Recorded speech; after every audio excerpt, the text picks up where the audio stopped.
আমরা যেহেতু প্রশ্ন উত্তর সরাসরি দিচ্ছি, তো আমার কাছে প্রশ্নগুলির ধরন হচ্ছে কিরকম, যে ধরেন হঠাৎ করে আসছে, আমার 1 সেকেন্ড আগেও জানা থাকে না যে কি প্রশ্ন আসবে, আর তারপরে আমি উত্তর দিচ্ছি। সুতরাং এই ক্ষেত্রে ভুলের সম্ভাবনা বেশি।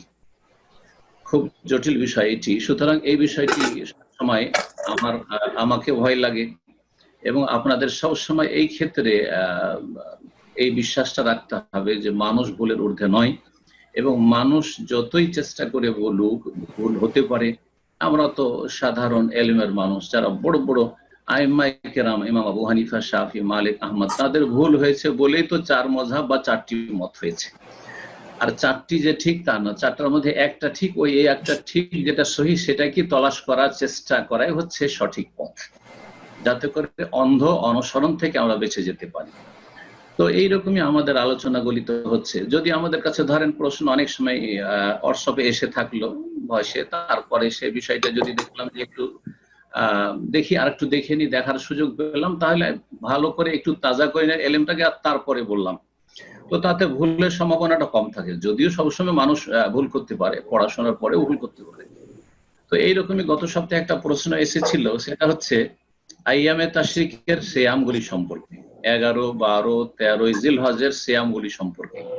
সে সম্পর্কে আমি যেটুকু বিগত এলেম আছে সেটাকে সামনে রেখে একটা উত্তর দিয়েছিলাম, কিন্তু উত্তরটি দলিলের আলোকে শক্তিশালী নয়, এবং অধিকাংশ আলেমদের এটি ফতোয়া নয়। সুতরাং সেই গত সপ্তাহের ফতোয়াটি ভুল, সেটাকে মুছে দেবেন, রিমুভ করে দেবেন দিমাগ থেকেও, এবং যদি সেটা আপনারা সোশ্যাল মিডিয়াতে প্রচার করে থাকেন তো সেটা ক্যান্সেল। আমি সেই ফতোয়া থেকে ফিরে আসছি, সেটা ভুল ফতোয়া।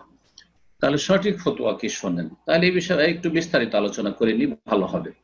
দেখেন, বছরে 5টি দিন আছে যে দিনগুলি রোজা রাখা জায়েজ নয়, এটা হচ্ছে আসল কথা। আর আমার আলোচনাতে এর আগে এইভাবে এসেছে, বছরে 5টি দিন: ঈদ উল ফিতর, যেটা পহেলা শাওয়াল; ঈদ উল আজহা, যেটা হচ্ছে 10 জিলহজ; আর আইয়ামে তাশরিক 11, 12, 13 জিলহিজ্জা। তাহলে এই 5টি। বাকি দিনগুলিতে সিয়াম পালন করা যেতে পারে। তো শুধু শুধু ধরেন শনিবার অথবা শুক্রবার, সে বিষয়গুলি আলাদা মাসলা, সেগুলিতে যাওয়ার এখন প্রয়োজন নেই।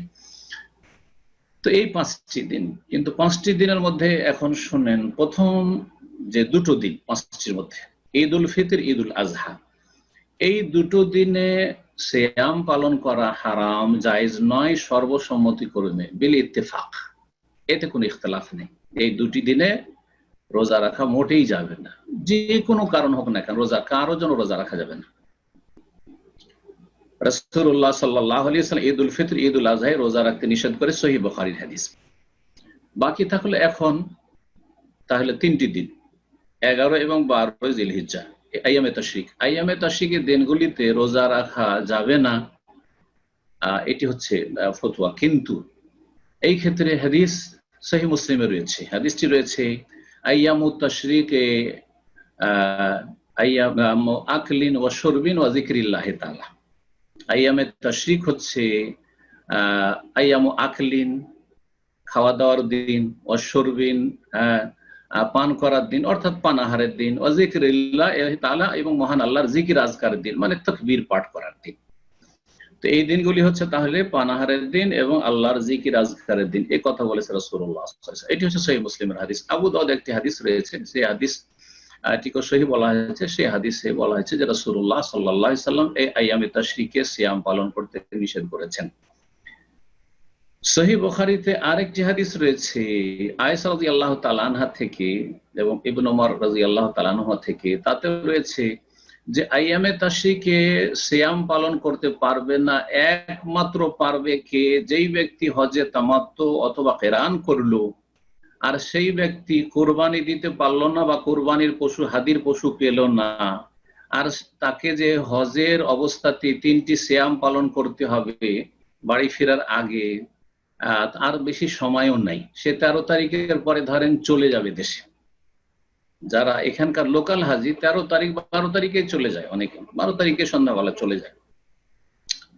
তো এখন ওকে তো 3টি সিয়াম পালন করতে হবে। আল্লাহ রাব্বুল বলেছেন ফামান তামাত্তা বিল উমরাতি আল হাজি ফামাস্তাইসার মিনাল হাদি, যেই ব্যক্তি হজ উমরা, হজে তামাত্তু বা কিরান করবে, এই হজের সময় উমরাও করে নেবে, সেটা কিরানের মাধ্যমে অথবা তামাত্তুর মাধ্যমে, ফামাস্তাইসার মিনাল হাদি, যথাসাধ্য হাদি পেশ করবে, অর্থাৎ কুরবানি ফরজ ওয়াজিব হবে।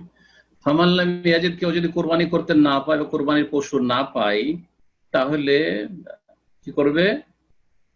তাহলে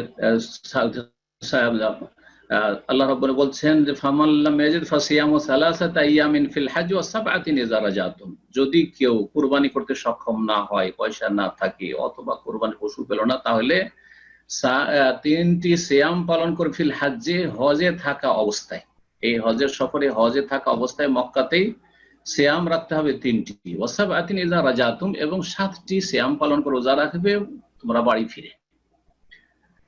এটি হচ্ছে কোরআন কারীমের বিধান।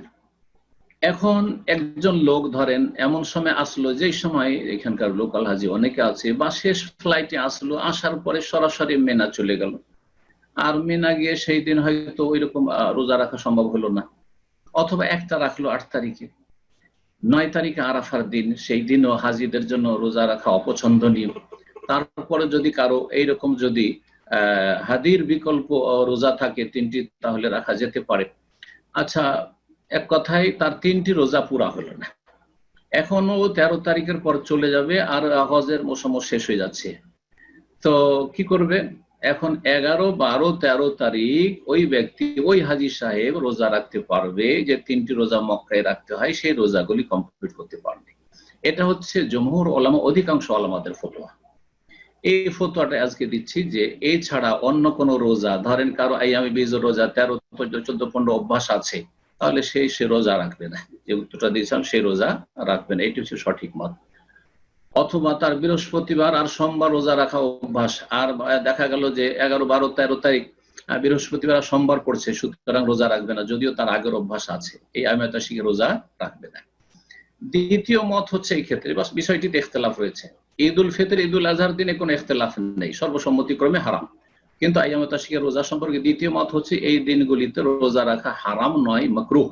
মাকরুহ তো সেটি দুর্বল মত, সেজন্য সেই ফতোয়া দেওয়া যাবে না। আর যে ফতোয়াটি দিচ্ছি সংক্ষেপে এখন, সেটা হচ্ছে যে এই দিনগুলিতে আইয়ামে তাশরিকে হাজি সাহেব ছাড়া অন্য কেউ রোজা রাখতে পারবে না, আর এমন হাজি সাহেব যেই ব্যক্তি কোরবানি দিতে পারছেন না বা কোরবানি পাচ্ছে না, সেই ব্যক্তি। জাযাকুমুল্লাহ খাইরান। আর তারপরে আব্দুল হক ভাই আপনার প্রশ্ন বলেন।